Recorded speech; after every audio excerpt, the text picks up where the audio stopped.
नमस्कार साथियों, आप सभी का स्वागत है आपके अपने चैनल इंदौलॉजी में। तो दोस्तों, जैसा कि आपको पता है कि डेली हम मैथ की क्लास कराते हैं दोस्तों, कुछ दिन से नहीं आपको प्रोवाइड कराएंगे। तो आज हम स्टार्ट करते हैं दोस्तों मैथ की क्लास।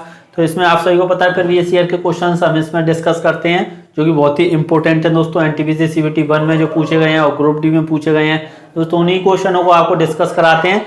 तो क्वेश्चन नंबर फर्स्ट से स्टार्ट करते हैं। उससे पहले आप हमारे चैनल पर नए आए हैं तो चैनल को सब्सक्राइब कर लें और वीडियो को अपने सभी दोस्तों में शेयर कर दें। तो दोस्तों, क्वेश्चन दिया हुआ है आपकी स्क्रीन पर। एक छोटे पैमाने पर व्यापारी ने पिछले वर्ष 75,000 का लाभ कमाया।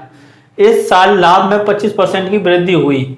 इस साल अर्जित वास्तविक लाभ क्या है? तो दोस्तों, लाभ कितना कमाया उसने? 75,000 रुपए का। कितना कमाया? 75,000 रुपए का। और वृद्धि कितनी हुई है? 25% की। कितनी की वृद्धि हुई है? 25% की। तो दोस्तों, एक चीज देखें, 25% को पहले तो फ्रैक्शन में लिख लें आप। कितने? 1/4 हो जाए। आप सभी को पता होगा 25% को कैसे लिख सकते हैं फ्रैक्शन में। 100 का डिवाइड कर दें और उसको सोल्व कर लें, 1/4 हो गया। यानी कि 4 रुपए का 25% कितना होता है? 1। तो 4 रुपए होंगे तो 1 रुपए उस पर लाभ कमा लेंगे। लेकिन है कितने? 75,000। कितना था लाभ? 75,000 ही तो था। लाभ कितना था? 75,000। यानी कितने गुना ज्यादा हो जाएगा?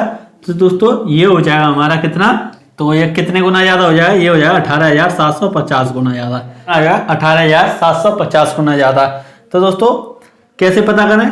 इसका इसमें भाग कर दें। अब कितना लाभ हो रहा है हमको? 1 का। तो कितने में? 5 रुपए हो जाएंगे।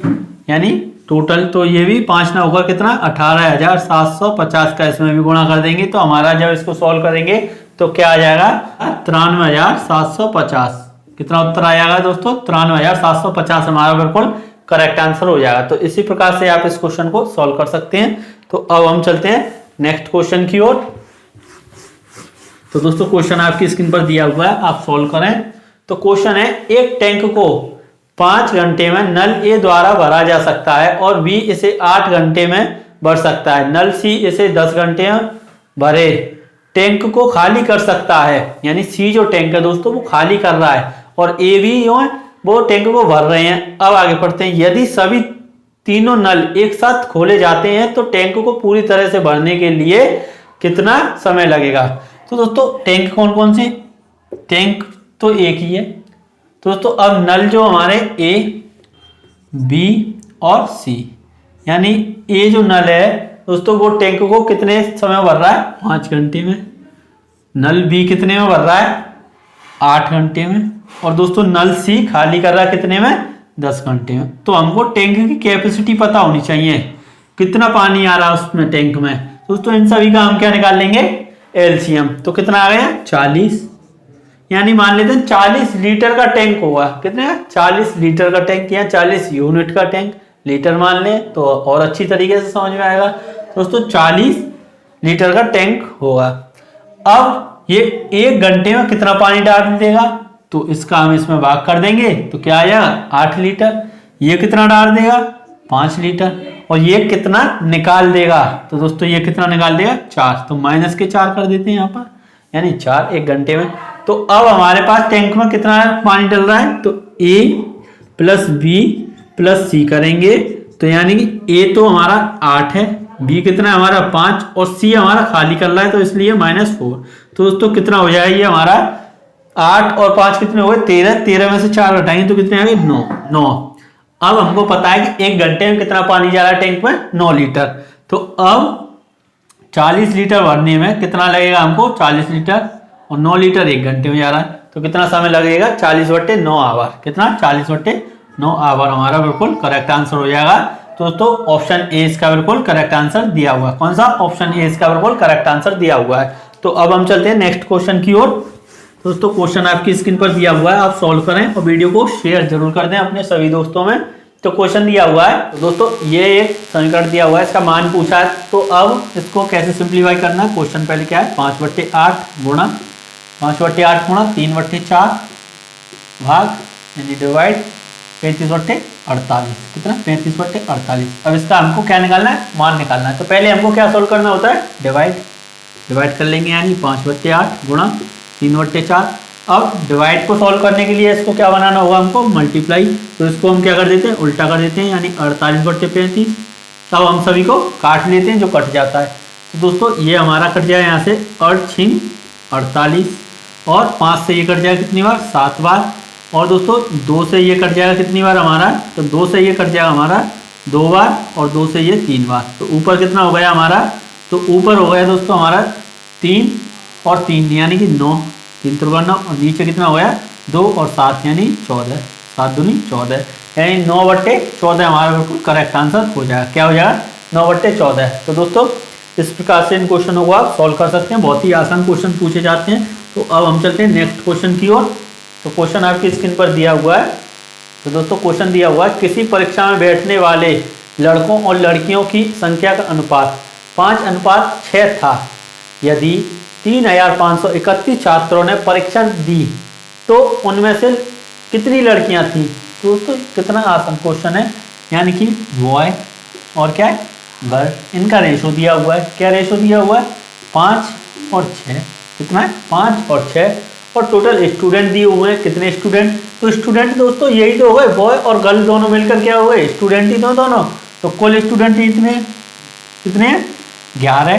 तो 11 ना होकर कितने हैं दोस्तों वास्तव में, यानी 3531 स्टूडेंट हैं। कितने 3531 यानी 11 यूनिट बराबर कितना हमारा 3531। तो अब हम निकाल लेंगे कितने गुना ज्यादा ये आपको पता है कैसे निकालते हैं, इसका इसमें डिवाइड कर दें तो क्या आ जाएगा हमारा, ये हमारा आ जाएगा 3 और 2 और 1 यानी 321 गुना। कितना आ गया दोस्तों 321 गुना। तो हमसे पूछा गया कि लड़कियों की संख्या, तो लड़कियों में हम 321 का गुना कर देंगे तो कितना हो गया ये 6 कम 6, 6 दूनी 12, यहाँ 16, 6 × 18 और 1 19 यानी 1926। और किसी ऑप्शन में दिया हुआ है, ऑप्शन सी में दिया हुआ है। कौन सी है दोस्तों, ऑप्शन सी इसका बिल्कुल करेक्ट आंसर हो जाएगा। अगर हमसे पूछे वो तो बॉय की संख्या कितनी है, तो दोस्तों हम इसका गुणा इसमें कर देंगे 5 में, तो हमारा बॉय की भी संख्या आ जाएगी। तो हम चलते हैं नेक्स्ट क्वेश्चन पर। ना आपको कोई एक्स मानना है ना वाई माननी है, सिंपल तरीके से इसको सॉल्व कर देना है।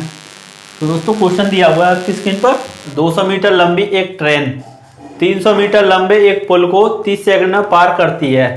150 मीटर लंबे प्लेटफॉर्म के बीच में खड़े एक व्यक्ति को पार करने में इसे कितना समय लगेगा।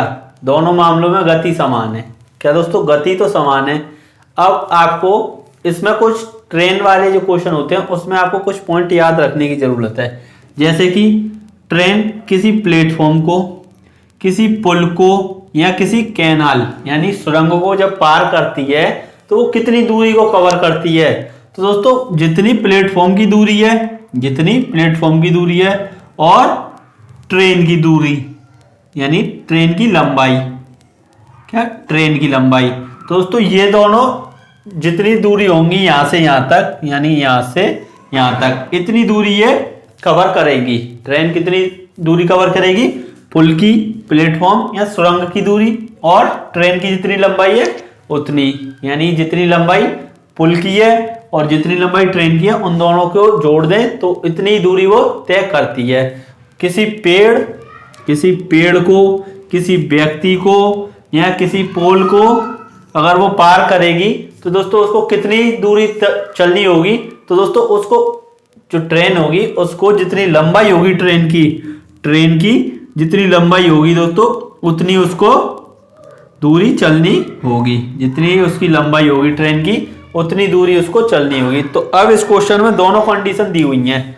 क्या है, दोनों कंडीशन दी हुई है इस क्वेश्चन में। और दोस्तों हम आपको इस क्वेश्चन को कराते हैं तो इसमें क्या बोल रहा है कि एक पुल है, पुल की लंबाई कितनी है दोस्तों, तो पुल की लंबाई है 200 मीटर लंबी। तो ट्रेन है दोस्तों, क्या ट्रेन की लेंथ कितनी है, ट्रेन की लंबाई है 200 मीटर।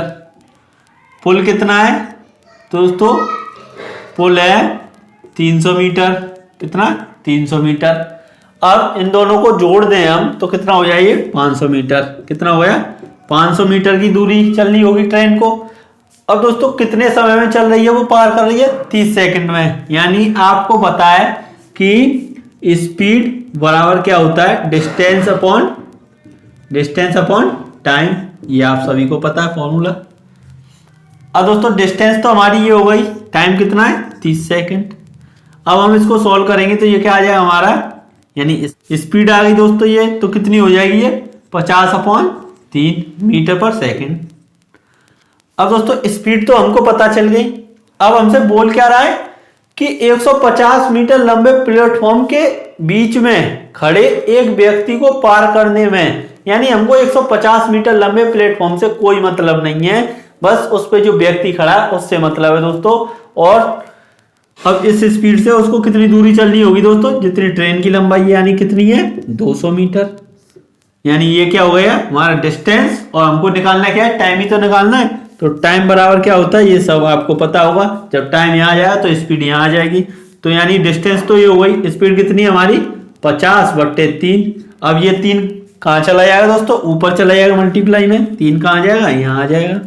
जब इसको सोल्व करेंगे 50 से ये कितनी बार कट जाएगा, 4 बार, कितना हो ये 12, यानी 12 सेकंड में वो उस व्यक्ति को पार कर देगी। यानी ऑप्शन अगर चेक करें तो दोस्तों कौन सी ऑप्शन में दिया हुआ है, ऑप्शन सी इसका बिल्कुल करेक्ट आंसर हो जाएगा। कौन सा, ऑप्शन सी इसका बिल्कुल करेक्ट आंसर हो जाएगा। तो दोस्तों इस प्रकार से इस क्वेश्चन को आप सॉल्व कर सकते हैं। तो अब हम चलते हैं नेक्स्ट क्वेश्चन की ओर। तो दोस्तों क्वेश्चन आपकी स्क्रीन पर दिया हुआ है, पढ़ें क्वेश्चन को और सॉल्व करें और वीडियो को शेयर कर दें। तो दोस्तों क्वेश्चन है, संख्या दी हुई है में 6 के अंकित मान और स्थानीय मान का योग कितना है। तो दोस्तों अंकित मान और स्थानीय मान आपको पहले तो पता होनी चाहिए कि कैसे निकालते हैं अंकित मान और स्थानीय मान, और फिर उनका योग करना है। तो पहले तो संख्या क्या दी हुई है, तो दोस्तों संख्या दी हुई है 20, 67 और 43, यानी कि दोस्तों ये एक संख्या है। तो अब इसमें हमको ये जो 6 है इसका हमको स्थानीय मान निकालना है, और क्या है अंकित मान। तो दोस्तों जो स्थानीय मान होता है वो हम कैसे निकालते हैं, तो ये जो 6 है, ये 6 और इसके पीछे कितनी संख्या है, तो दोस्तों हम देखें तो 1, 2, 3, तो 3 हम 0 लगा देंगे। ये क्या हो गया इसका स्थानीय मान। और अंकित मान क्या हो गया, ये 6 कहीं भी हो, ये 6 कहीं भी हो, पूरी संख्या में कहीं भी होता है ये 6, तो अंकित मान लेकिन 6 ही रहता। क्या रहता, अंकित मान 6। ये क्या हो गया दोस्तों हमारा स्थानीय मान, क्या स्थानीय मान। और दोस्तों ये क्या हो गया हमारा 6 अंकित मान, क्या अंकित मान। अब दोस्तों इन दोनों का हमको क्या निकालना है, योग। तो ये कितना हो जाए 6006, यानी 6006 इसका बिल्कुल करेक्ट आंसर हो जाएगा। कौन से ऑप्शन में दिया हुआ है, ऑप्शन सी इसका बिल्कुल करेक्ट आंसर हो जाएगा। कौन सा, ऑप्शन सी इसका बिल्कुल करेक्ट आंसर हो जाएगा। तो चलते हैं अब नेक्स्ट क्वेश्चन की ओर। तो दोस्तों क्वेश्चन दिया हुआ है आपकी स्क्रीन पर, एक निश्चित धनराशि को साधारण ब्याज की 5% वार्षिक दर से निवेश करने पर 6 वर्ष बाद परिपक्वता होने पर 689 प्राप्त होते हैं, यानी कितने रुपए 689 प्राप्त होते हैं। निवेश की गई मूल राशि कितनी थी। तो दोस्तों हमको क्या दिया हुआ है, साधारण ब्याज पर, तो हम यहाँ पर दर दी हुई है कितनी, तो दर दी हुई है दोस्तों कितनी 5%, और समय कितना दिया हुआ है, समय दिया हुआ है आपका 6 वर्ष, कितना 6 वर्ष। अब तो दोस्तों 1 साल में हमको कितनी ब्याज मिलेगी 5%, तो 6 साल में कितनी मिल जाएगी, यानी 30%।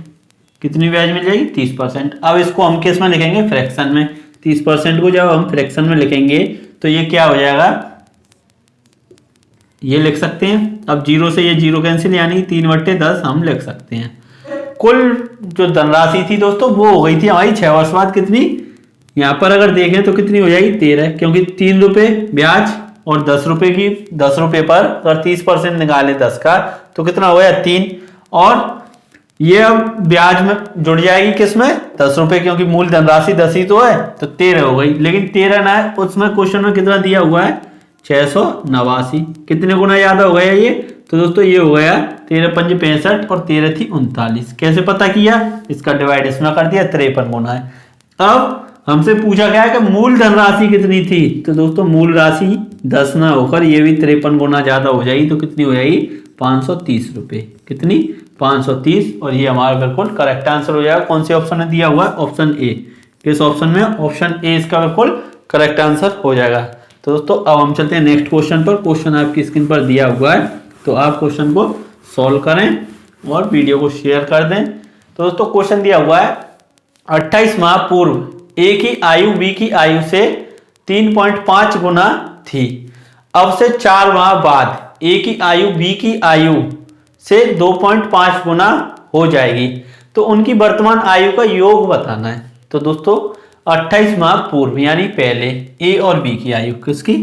ए और बी की आयु की बात चल रही है दोस्तों। 28 वर्ष पहले कितनी थी, यानी कि ए की आयु बी की आयु से कितनी? 3 पॉइंट। तो ए की आयु बी की आयु से, तो बी की आयु हम 1 मान लें तो ये कितनी हो जाएगी? 3.5। इतनी गुना तो है इसके, इतने गुना। तो दोस्तों अब हमारा ये हो गया इन दोनों के बीच में अनुपात। कितने वर्ष, यानी 28 माह पहले की बात है ये। अब से 4 माह बाद, यानी अब से 4 माह बाद ए की आयु बी की आयु से कितनी हो जाएगी? यानी बी की आयु अब भी 1 मान लें हम, और कितनी हो जाएगी 4 माह बाद? 2.5। कब? 4 माह बाद। ये हो गया। अब दोस्तों हम एक चीज देखें, क्या? पहले तो इसको हम पॉइंट हटाएंगे, तो यहां पर एक 0 बढ़ा देते हैं और यहां पर पॉइंट हटाकर यहां पर। अब इन दोनों जो रेशो है दोस्तों इनको हम सिंप्लीफाई कर लेते हैं, यानी कि ये 5 से कट जाएगा, ये भी 5 से, तो नया अनुपात हमारा क्या बन जाएगा? हम यहाँ लिख लेते हैं, ये 5 से कटेगा 7, ये 5 से 2, यानी 7:2। और ये हम काटेंगे तो ये कितना हो जाएगा? ये 5 बार और ये 2 बार, यानी कि 5:2। अब एक चीज देखें हम, क्या? तो दोस्तों 28 माह पूर्व तो ये था अनुपात, यानी 28 माह पहले, और 4 माह बाद ये है। तो टोटल कितने हो गए? 28 और 4 कितने हो गए? 28 और 4 आपके हो गए 32 माह। कितने? 32 माह हो गए, यानी कि इन दोनों के बीच में कितना अंतर आ गया दोस्तों? 32 मंथ का। अब ये पहली बात, अगर ये देखें इन दोनों के बीच अंतर कितना है? यहाँ 0 और यहाँ पर 2। तो अब उम्र तो दोनों की बड़ी होगी, बी की भी बड़ी होगी, ए की भी बड़ी होगी, तो यहाँ पर अंतर सेम आना चाहिए, अंतर सेम आना चाहिए। तो सेम अंतर बनाने के लिए हम क्या करेंगे? इन दोनों के बीच अंतर कितना? 5, और इन दोनों के बीच कितना? 3। तो 3 का कर देंगे इसमें गुणा और इसमें भी गुणा, और 5 का कर देंगे इसमें गुणा और इसमें गुणा। दोस्तों 3 का करने पर हमारा क्या आ जाएगा? तो ये नया अनुपात बन जाएगा ए अनुपात बी। क्या हो जाएगा दोस्तों? हमारा ये हो जाएगा 21, और ये कितना हो जाएगा हमारा? 6, और ये क्या हो जाएगा हमारा? 25, और ये कितना हो जाएगा?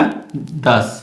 अब अंतर देंगे तो कितना है? 4। लेकिन 4 अंतर तो आ रहा है किसमें? अनुपात में। लेकिन वैसे हम देखें माह में यानी महीने में कितना अंतर है दोस्तों? 32 ही तो हमने निकाला था, क्योंकि ये 28 महीने पहले ये अनुपात है, और अब से 4 माह बाद में ये अनुपात है। तो 4 ये और 28 वो कितना हो गया? 32। तो दोस्तों ये कितना हो गया हमारा? 32 माह, यानी कितने गुना ज्यादा? 8 गुना ज्यादा। तो अब हम क्या करें दोस्तों? इसमें हम 8 का गुणा कर दें तो कितने महीने हो जाएंगे दोस्तों? ये 80, और इसमें हम 8 का करेंगे तो ये कितना हो जाएगा? 200, यानी कि 200 महीने तो 4 माह बाद हो जाएंगे। ए की आयु 200 महीने हो जाएगी और बी की आयु 80। कब? 4 महीने बाद। तो 4 हमको इसमें से घटाना होगा और 4 इसमें से, जब ही तो वर्तमान की आयु आएगी। तो दोस्तों इसमें से घटाएंगे तो ये कितना हो जाएगा हमारा? 196, और इसमें से घटाएंगे तो ये कितना हो जाएगा हमारा? 76। तो ये महीने में आ गई। अब दोस्तों हमसे पूछा क्या है कि इन दोनों की आयु का योग कितना है। तो अब हम इन दोनों को जोड़ देंगे, तो जोड़ने पर क्या हो जाएगी ये? यानी 6 और 6 कितने हो गए? 12, हासिल 1, और ये 9 और 7 16, और 1 17, और हासिल 1 और 1 2, यानी 272 महीने इनका योग हो जाएगा। लेकिन अब हम देखें दोस्तों क्वेश्चन में, तो ये हमको वर्ष में दिए हुए हैं, तो वर्ष में बदलने के लिए 272 को क्या करना होगा? हमको 272 को वर्ष में बदलने के लिए 12 का इसमें क्या कर देंगे? भाग, क्योंकि एक वर्ष में कितने महीने होते हैं? 12। तो जब 12 का करेंगे तो 12 दूनी 24, बचे कितने? 3, 12 दूनी 24। अब दोस्तों कितना बचा? ये 8, यानी कि ये तो हमारे महीने बचे 8, 22 वर्ष हो गई। तो यानी कि हम क्या लिख सकते हैं? 22 वर्ष और 8 माह। तो दोस्तों 22 वर्ष 8 माह हमारा बिल्कुल करेक्ट आंसर हो जाएगा। तो देखें किस ऑप्शन में? तो दोस्तों ऑप्शन बी में इसका बिल्कुल सही उत्तर दिया हुआ है। किसमें? ऑप्शन बी में। तो इस प्रकार से इस क्वेश्चन को कर सकते हैं। तो सॉल्व करें और वीडियो को शेयर कर दें अपने सभी दोस्तों में अगर वीडियो अच्छी लग रही है। तो दोस्तों इस वीडियो को हम करते हैं यहीं पर खत्म। अब आपको क्वेश्चन कैसे लगे ये कमेंट करके बताएं, और वीडियो अच्छी लगी हो तो लाइक भी कर दें, और दोस्तों अपने सभी दोस्तों में शेयर जरूर करें इस वीडियो को, और चैनल सब्सक्राइब नहीं किया तो चैनल को सब्सक्राइब भी कर लें। Thank you, all the best.